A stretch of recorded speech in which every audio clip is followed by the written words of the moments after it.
आज 12 मार्च 2026 की सारी खबरें सुनिए। तेज, सटीक और शानदार 10 खबरें।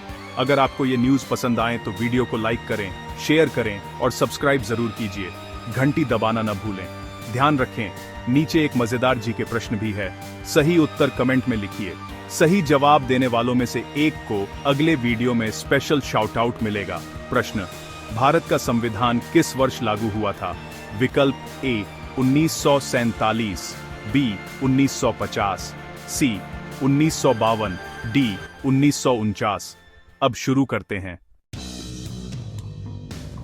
1. उत्तर भारत में तेज बारिश और आंधी का अलर्ट। कई राज्यों में बारिश और तेज हवाओं का अलर्ट जारी।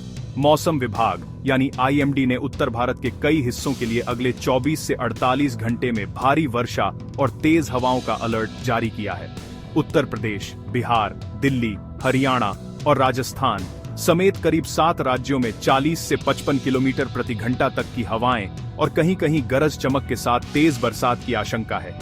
खेतों, खुले इलाकों और कमजोर ढांचों वाले स्थानों पर नुकसान की संभावना को देखते हुए लोकल प्रशासन एवं आपदा प्रबंधन ने सतर्कता बढ़ा दी है। लोगों से घरों के आसपास ढीले सामान सुरक्षित करने और अनावश्यक बाहर निकलने से बचने की सलाह दी गई है। अब बढ़ते हैं अगली खबर की तरफ। 2. शेयर बाजार में बड़ी गिरावट। सेंसेक्स और निफ्टी में भारी गिरावट से निवेशकों को बड़ा झटका। आज बाजार में तेज बिकवाली के चलते सेंसेक्स और निफ्टी दोनों में बड़ी गिरावट दर्ज हुई। सेंसेक्स करीब 1300 अंकों तक लुढ़क गया और निफ्टी में लगभग 395 अंकों की गिरावट आई। बैंकिंग और ऑटो सेक्टर के शेयरों में विशेष रूप से दबाव रहा। एफआईआई मूवमेंट और वैश्विक संकेतकों के असर से प्रवाह नकारात्मक रहा। छोटे निवेशकों के लिए चेतावनी संकेत बन गया है। लिक्विडिटी, स्टॉप लॉस और दीर्घकालिक योजनाओं पर ध्यान देना जरूरी है। अब बढ़ते हैं अगली खबर की तरफ। 3. पीएम किसान योजना की 22वीं किस्त जल्द। करोड़ों किसानों को जल्द मिलेगी पीएम किसान योजना की अगली किस्त। सरकार पीएम किसान सम्मान निधि योजना की 22वीं किस्त जल्दी जारी करने की तैयारियों में दिख रही है। योजना के तहत लाभार्थी किसानों के खाते में सीधे नकद ट्रांसफर होता है। यह किस्त उन छोटे और सीमांत किसानों के लिए जीवनोपयोगी होती है जो बुवाई, खाद, बीज और घरेलू खर्चों के लिए इस धन का उपयोग करते हैं। आधिकारिक सूत्र बताते हैं कि डाटा और सत्यापन प्रक्रियाएं पूरी कर ली गई हैं और अगले कुछ दिनों में भुगतान मंडल शुरू कर दिया जाएगा, जिससे किसान समुदाय को राहत मिलेगी। अब बढ़ते हैं अगली खबर की तरफ। राजस्थान में गर्मी का कहर। राजस्थान के कई हिस्सों में गर्मी ने सचमुच ही उग्र रूप ले लिया है। बाड़मेर जैसे जिलों में तापमान 40.6 डिग्री सेल्सियस तक पहुंच गया, जबकि जयपुर, जोधपुर और चित्तौड़गढ़ जैसे इलाकों में तापमान 37 से 39 डिग्री के बीच रिकॉर्ड किया गया। दिन में भी लोग गर्मी से खासे प्रभावित हो रहे हैं। खुली हवा में काम करने वालों और बुजुर्गों व बच्चों को खास तौर पर विशेष सावधानी बरतने की सलाह दी गई है। मौसम विभाग ने धूल भरी आंधी की संभावनाओं के साथ साथ पानी की उपलब्धता और गर्मी के दौरान बचाव के निर्देश भी जारी किए हैं। अब बढ़ते हैं अगली खबर की तरफ। झांसी नगर निगम में हाई वोल्टेज ड्रामा। झांसी नगर निगम में एक शादी के होर्डिंग हटाने के मुद्दे पर पार्षदों और उनके समर्थकों ने जबरदस्त विरोध किया, जिससे निगम कार्यालय में लगातार दूसरे दिन भी भारी विवाद और हंगामा देखने को मिला। विरोध करने वालों ने आरोप लगाया कि कार्रवाई बिना किसी सूचना और समन्वय के की गई थी। इस दौरान एक वरिष्ठ अधिकारी कुछ समय के लिए कार्यालय में घिरी रहीं और स्थिति को शांत करवाने के लिए पुलिस और प्रशासन की मध्यस्थता करनी पड़ी। फिलहाल स्थानीय प्रशासन मामले की जांच कर रहा है और दोनों पक्षों को समझौते के लिए आमंत्रित किया गया है। अब बढ़ते हैं अगली खबर की तरफ। दिल्ली हत्या मामले में हाई कोर्ट सख्त। दिल्ली के उत्तम नगर में दर्ज हत्या के मामले पर हाई कोर्ट ने प्रशासन को सख्त लहजे में निर्देश दिए हैं कि किसी भी तरह की त्वरित कार्रवाई करते समय कानून और उचित प्रक्रिया का पालन करना जरूरी है। कोर्ट ने यह भी कहा कि संवेदनशील मामलों में जल्दबाजी में कोई गलत कार्रवाई न हो और जांच पूरी पारदर्शिता के साथ की जाए। मामले की पूरी जांच रिपोर्ट कोर्ट में जमा करके अगली सुनवाई के दौरान आवश्यक दिशा निर्देश दिए जाएंगे। अब बढ़ते हैं अगली खबर की तरफ। 7.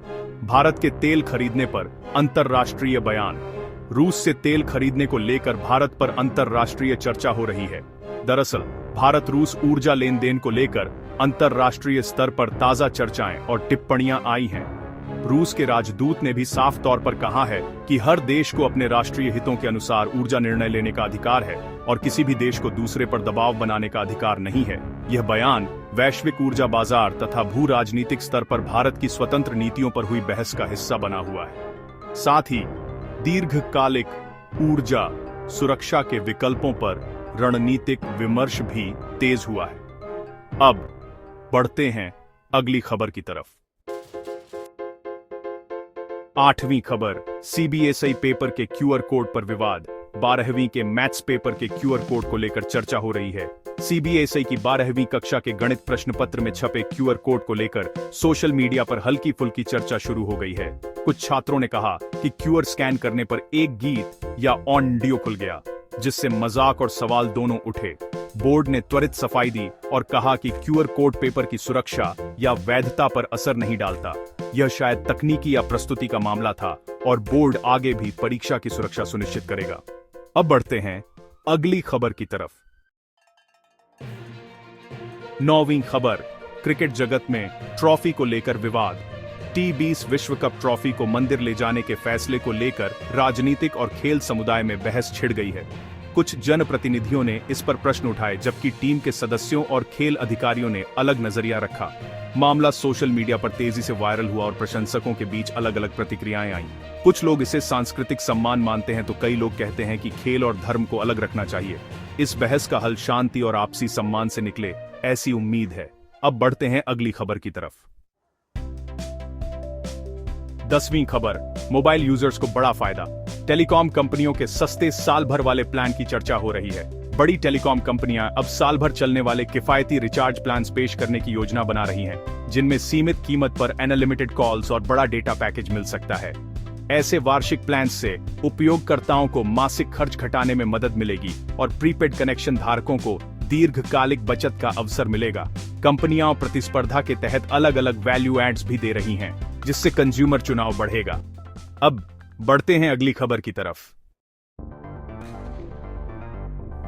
कैसी लगी आपको ये सारी खबरें? मुझे कमेंट्स में जरूर बताइए। अगर वीडियो अच्छा लगा हो तो इसे लाइक कीजिए और अगर आपने चैनल को सब्सक्राइब नहीं किया है तो अभी सब्सक्राइब कीजिए। साथ ही घंटी के निशान को दबाना मत भूलिएगा ताकि आपको हमारी हर नई वीडियो का नोटिफिकेशन सबसे पहले मिले। मैं फिर मिलूंगा ऐसी ही अच्छी और खास खबरों के साथ। तब तक के लिए जय श्री राम, जय हिंद, वंदे मातरम।